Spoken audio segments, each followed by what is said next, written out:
नमस्कार। भारतीय वीरांगनाओं की कहानी रानी की जुबानी में आप सभी का बहुत बहुत स्वागत है और मैं आप सभी को बहुत धन्यवाद देना चाहती हूँ कि आप बहुत सुंदर सुंदर कमेंट्स देकर मुझे प्रोत्साहित कर रहे हैं। मैं आप बहुत आभारी हूँ कि आप ये कार्य मेरा देखते हैं और उसको सराहते हैं। आज हम ऐसी एक वीरांगना की बात करेंगे जो केरल से है, जिनका नाम है अक्कम्मा चेरियन।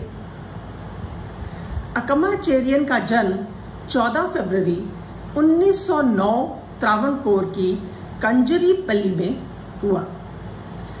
उनकी शिक्षा सेंट जोसेफ हाई स्कूल तथा गवर्नमेंट हाई स्कूल में हुई। सेंट टेरेसा कॉलेज से हिस्ट्री में उन्होंने बीए किया। 1931 में शिक्षा पूर्ण हुई तो सेंट मेरी स्कूल में उन्होंने एक शिक्षक के रूप में कार्य शुरू किया। बाद में वे उसी स्कूल की एक प्रबंधिका भी बनी। 6 साल उन्होंने उस स्कूल में कार्य किया और उसके बाद उसकी प्रबंधिका बनी। इसी दौरान उन्हें ट्री परीक्षण कॉलेज से एलटी की उपाधि भी प्राप्त हुई।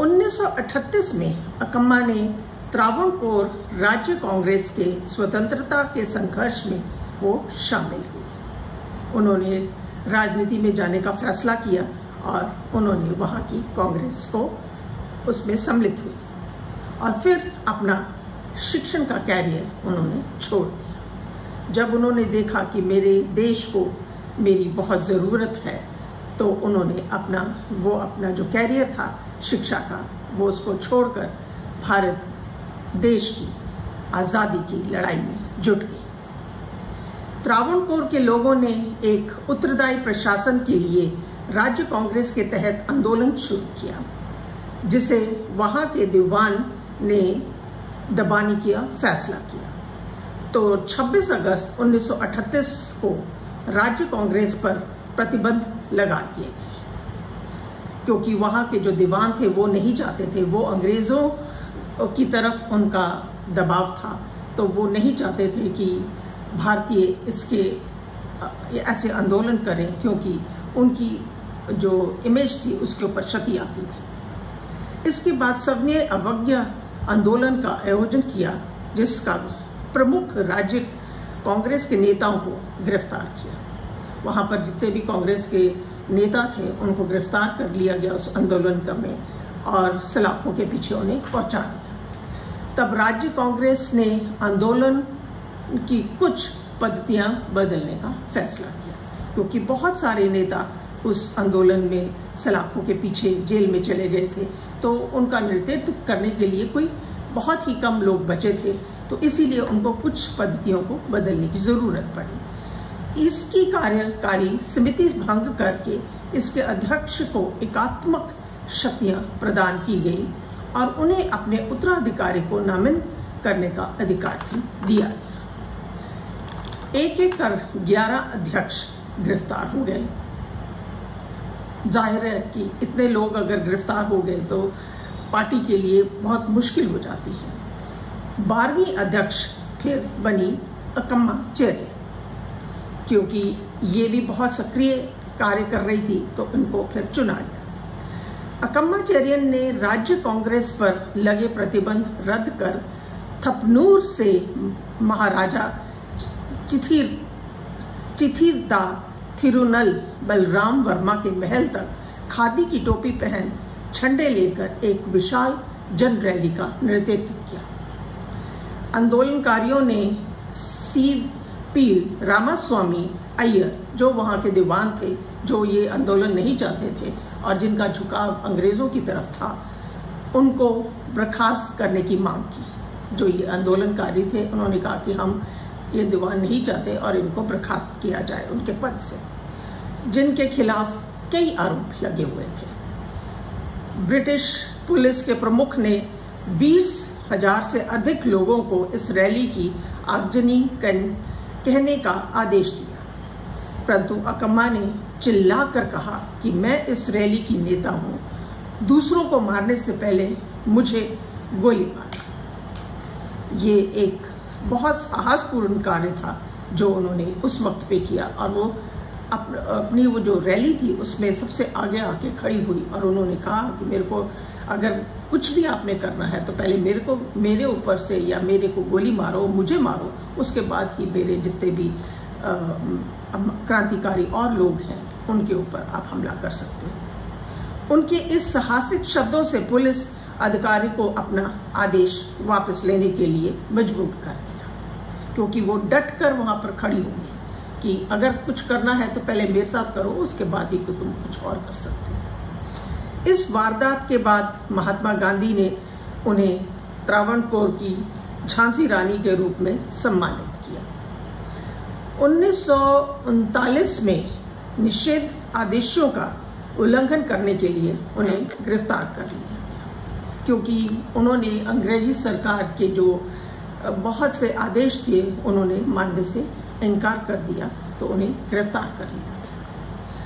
1938 में अक्कम्माचेरियन ने विभिन्न केंद्रों का दौरा किया और महिलाओं को सबको कहा कि वो देश सेविका के रूप में इस आंदोलन के सदस्य बने और इसमें शामिल, और उन्हें अपील की कि ये हम एक स्वतंत्रता की लड़ाई लड़ रहे हैं जिसके लिए आप सभी की भागीदारी बहुत जरूरी है।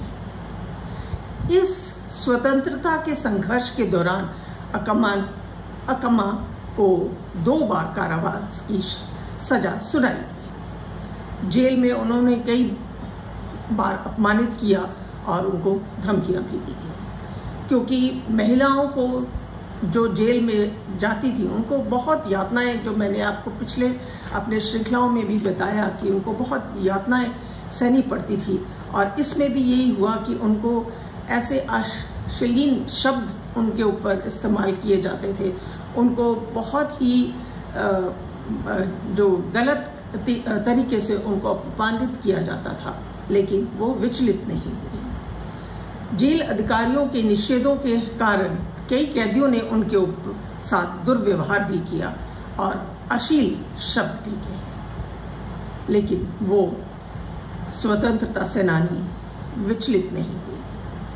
ये मामला महात्मा गांधी की जानकारी में भी लाया गया। अक्कम्माचेरियन के भाई भी केसी वर्की भी एक स्वतंत्रता सेनानी थे। जेल से रिहा होते ही अक्कम्मा राज्य कांग्रेस की पूर्णकालिका कार्यकर्ता बन गई और 1942 में उन्होंने उनकी अध्यक्षता के अंतर्गत 8 अगस्त 1942 में ऐतिहासिक बम्बे शस्त्र के में भारत छोड़ो आंदोलन का स्वागत किया और उन्हें फिर गिरफ्तार कर लिया गया और 1 साल बाद फिर वह रिहा हुई और 1946 में प्रतिबंध आदेश का उल्लंघन करने के लिए उन्हें 6 महीने की फिर जेल क्षमा करें। 1947 जब तक भारत आजाद नहीं हुआ था, अक्कम्मा ने सीपी रामास्वामी के स्वतंत्रता त्रावणकोर की इच्छा के खिलाफ अपनी आवाज उठाई। जो वहां के दीवान थे उनके खिलाफ उन्होंने आवाज उठाई, तो फिर उन्हें गिरफ्तार कर लिया गया। लेकिन जैसे ही भारत आजाद हुआ तो वो रिहा हुए। स्वतंत्रता के बाद त्रावणकोर विधानसभा से निर्विरोध चुनी गई और 1951 में उनका विवाह हुआ। और क्योंकि जब देश आजाद हो गया उनको लगा कि अब मेरा जो कार्य है वो पूर्ण हुआ, तो उन्होंने विवाह किया। उनका एक बेटा भी था जो बाद में इंजीनियर बना। 1950 की शुरुआत में लोकसभा ने उन्हें टिकट देने से इनकार कर दिया, तो उन्होंने वहां से इस्तीफा दे दिया। 1952 में संसदीय चुनाव लड़ने में असफल रही और जब पार्टी की विचारधारा बदलने लगी तो उन्होंने राजनीति को छोड़ने का फैसला कर लिया, क्योंकि बहुत चीजें जो स्वतंत्रता के वक्त पे एक सबको एक जुट कर चल रही थी, वो धीरे धीरे जैसे ही हमारा देश स्वतंत्र हुआ उसके बाद काफी चीजें में बदलाव आया जिसने एक स्वतंत्रता की लड़ाई लड़ी हो, उनको वो चीज़ें अच्छी नहीं लगती, तो उन्होंने उससे राजनीति से संन्यास ले लिया। जो उनके पति थे वीवी वक्री, उन्होंने 1952 से 1954 तक केरल विधानसभा के एक विधायक के रूप में कार्य किया। उन्होंने स्वतंत्रता सेनानी के पेंशन सलाहकार बोर्ड के सदस्य के रूप में भी कार्य किया। अकम्मा ने एक किताब लिखी जिसका नाम था जीवितम ओरू समरम, जिसमें उन्होंने अपनी स्वतंत्रता के बारे में बहुत चीजें लिखी। 5 मई 1982 में 73 वर्ष की उम्र में अकम्मा चेरियन का निधन हो गया। उन पर एक डॉक्यूमेंट्री फिल्म भी बनी। तिरुवनंतपुरम में उनकी एक प्रतिमा भी स्थापित है। अकम्मा चेरियन वीरांगना को हम शत शत नमन करते हैं उनके साहस के लिए और उनकी स्वतंत्रता सेनानी के रूप में, और उन्हीं के साहसी कार्यों से हमें बहुत प्रेरणा मिलती है। अगली श्रृंखला में एक और वीरांगना के साथ फिर आप लोगों के समक्ष हाजिर होंगी। तब तक के लिए नमस्कार, धन्यवाद।